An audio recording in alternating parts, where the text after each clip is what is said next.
Hello students, ये topic है interdisciplinary nature जो एनालिटिकल केमिस्ट्री का होता है। मतलब एनालिटिकल केमिस्ट्री सिर्फ अपनी फील्ड के अलावा और किस किस फील्ड में यूज़ होती है इसके बारे में हमें देखना है। तो एनालिटिकल केमिस्ट्री का मतलब क्या होता है पहले ये देख लेते हैं। एनालिटिकल केमिस्ट्री के अंदर हम केमिकल कैरेक्टराइजेशन की बात करते हैं। कोई चीज़ की केमिस्ट्री किस तरीके से है उसकी बात करते हैं कि वो कैसा दिखता है, केमिकल प्रॉपर्टी कैसी है, क्वांटिटी उसकी कितनी है, स्ट्रक्चर कैसा है। हर एक चीज़ हम पता लगा सकते हैं एनालिटिकल केमिस्ट्री के थ्रू। और इसे हम अलग अलग फील्ड में अप्लाई करते हैं क्योंकि ऑब्वियसली एनालिटिकल केमिस्ट्री उन चीज़ों से डील करता है जो कि किसी लैब में परफॉर्म हो रही हो।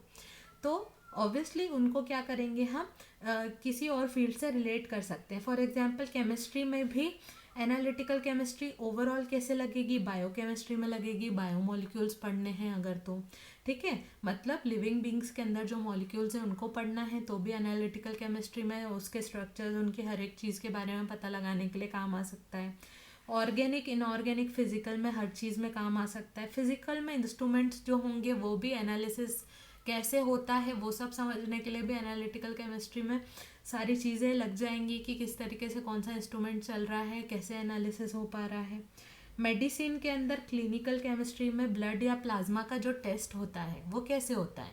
आप केमिकल्स मिलाओगे, केमिकली उसको पता लगाओगे, ठीक है, टेस्ट लगाओगे, मतलब एनालिसिस करोगे, दैट इज एनालिटिकल केमिस्ट्री। किसी भी चीज़ को पता लगाना ही तो एनालिटिकल केमिस्ट्री है ना। मेडिसिनल केमिस्ट्री में भी ड्रग्स के बारे में, स्ट्रक्चर एंड प्रॉपर्टीज़ किस तरीके से हैं ड्रग्स में, वो सब पता लगाने के लिए। इसके बाद फार्मेसी में यूज़ हो सकता है। फार्मेसी में कैसे कि ऑब्वियसली ड्रग्स की पूरी स्टडी करेंगे हम, केमिस्ट्री में हम पूरी स्टडी करते हैं तो एनालिसिस करके हम स्टडी कर सकते हैं। टॉक्सिकोलॉजी में हमारे शरीर में कितने टॉक्सिन्स हैं उसके बारे में हम पता लगा सकते हैं।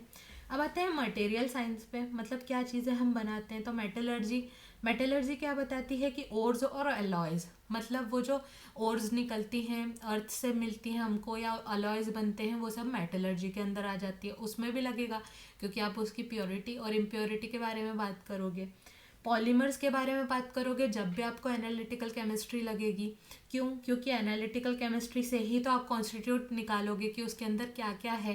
जैसे फॉर एग्जांपल कार्बन है तो नाइट्रोजन भी होगा, ठीक है, सल्फर होगा। तो आपने कैसे पता लगाया? आपने टेस्ट लगाया, आपने पता लगाया। सॉलिड स्टेट में सॉलिड लेटाइसिस के बारे में आपने पता लगाना हो तो आप यूज़ कर सकते हो।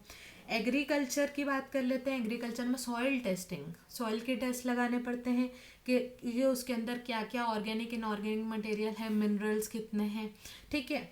वाटर की टेस्टिंग, ठीक है। फिर उसके बाद हार्वेस्ट क्रॉप टेस्टिंग, जो क्रॉप निकली है उसमें पेस्टिसाइड वगैरह तो नहीं है, इम्प्योरिटी तो नहीं है, एनालिसिस करके हम पता लगा सकते हैं। तो ये सब चीज़ें भी इसके अंदर आ जाएंगी। नेक्स्ट है फूड एंड बेवरेज।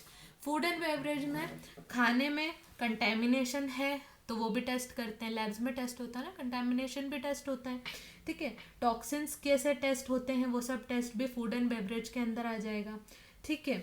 अब ये एनालिसिस एक तरह से स्पेक्ट्रोस्कोपी से भी हो सकता है। स्पेक्ट्रोस्कोपी से रिलेटेड मेरे वीडियो पहले से डले हुए हैं, मैं नीचे लिंक कर दूंगी, उसको एक बार देख लेना।